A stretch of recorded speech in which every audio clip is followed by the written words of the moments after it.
ada beberapa hal bagian-bagiannya. Yang pertama yakni disiplin positif dan nilai-nilai kebajikan universal. Yang kedua teori motivasi, hukuman, penghargaan, restitusi. Kemudian yang ketiga ada keyakinan kelas. Yang keempat kebutuhan dasar manusia. Yang kelima posisi kontrol. Dan yang terakhir segitiga restitusi.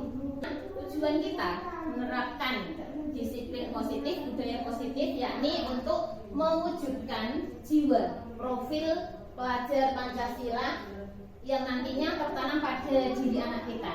Ya, di sini setiap anak melakukan kebaikan setiap hari.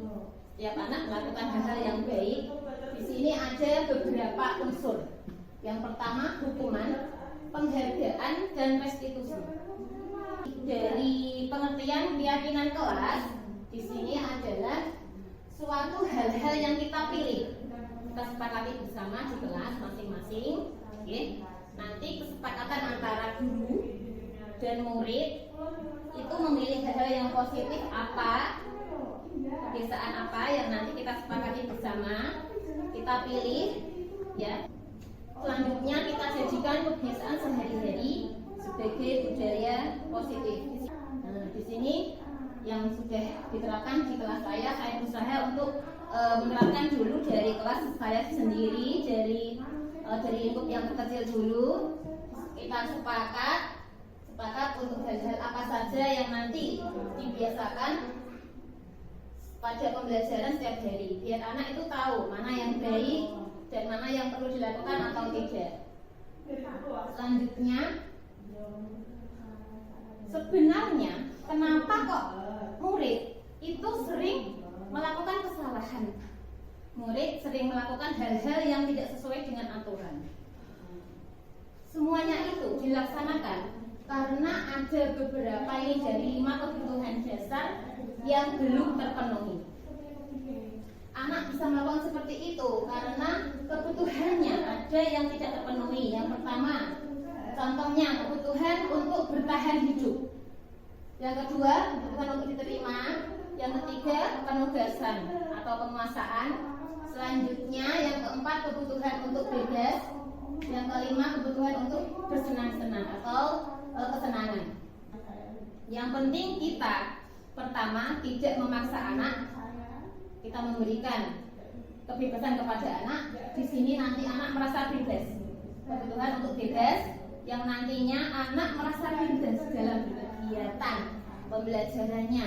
Dia bebas memilih kegiatan apa yang disukai, memilih media yang dia senangi. Kita tidak usah harus ini, tidak ini ya.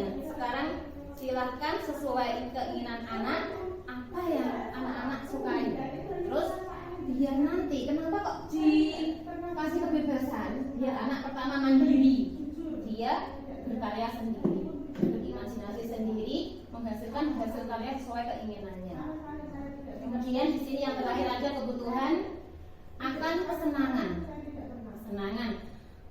Kita sebagai guru, PR kita PR yang sangat besar, bagaimana untuk menciptakan suasana kelas dan nantinya anak itu senang sekali.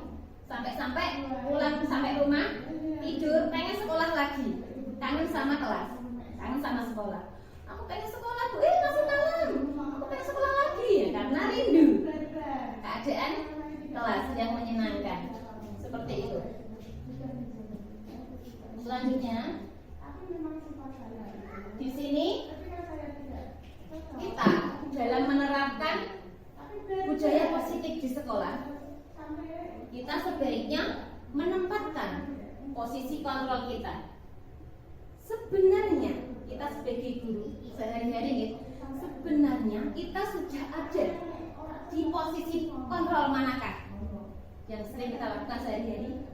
Yang pertama, posisi kontrol adalah posisi penghukum.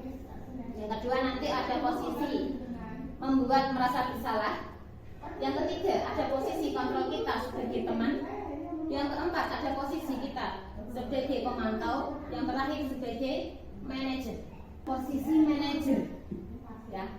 Di sini posisi yang terbaik yang bisa kita lakukan dan bisa terapkan sehari-hari untuk demi terwujudnya anak yang kita impikan.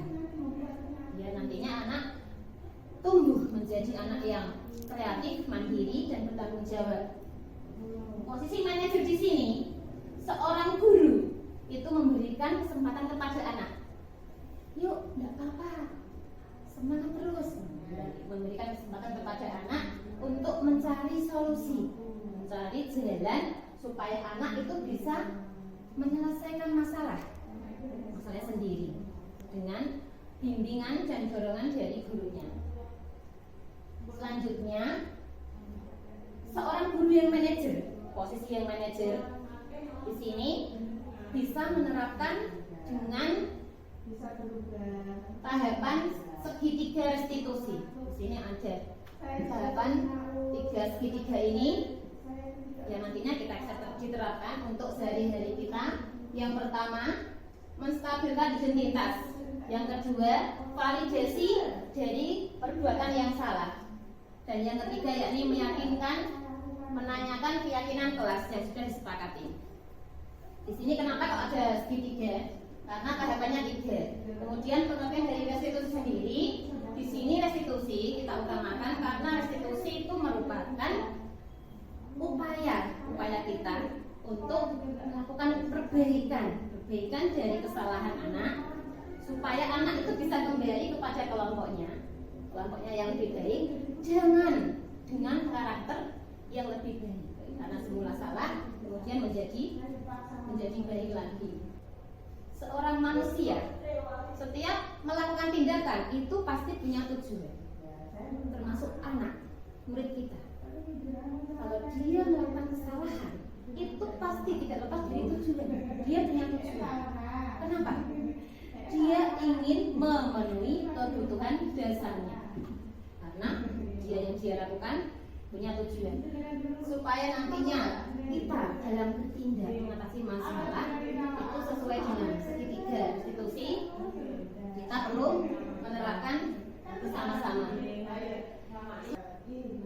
Semoga nantinya kita di sekolah TK Hidayatullah dapat menerapkan budaya positif bersama-sama dengan tujuan nanti anak murid bisa melaksanakan kebiasaan hal yang positif, bukan karena takut dihukum, bukan karena kepengen dikasih hadiah, akan tetapi dia ingin melakukan kebajikan dari hati diri sendiri, punya tujuan yang baik untuk merubah sikap menjadi karakter yang lebih mulia.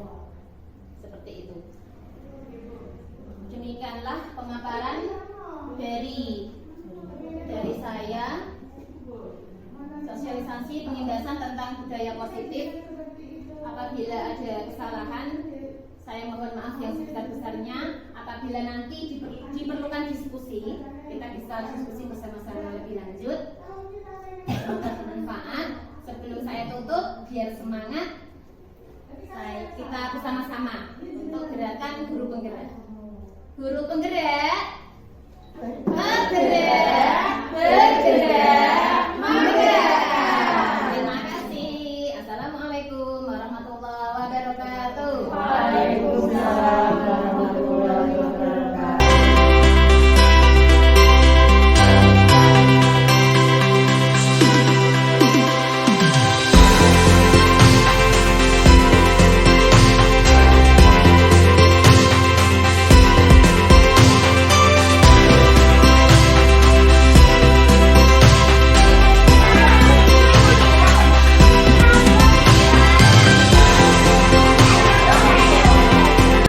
Assalamualaikum warahmatullahi wabarakatuh. Saya Anin Nur Rofiah, teman dari Zahratun Niswati. Alhamdulillah, setelah mendapatkan sosialisasi tentang budaya positif, saya akan menerapkan di kelas saya. Wassalamualaikum warahmatullahi wabarakatuh.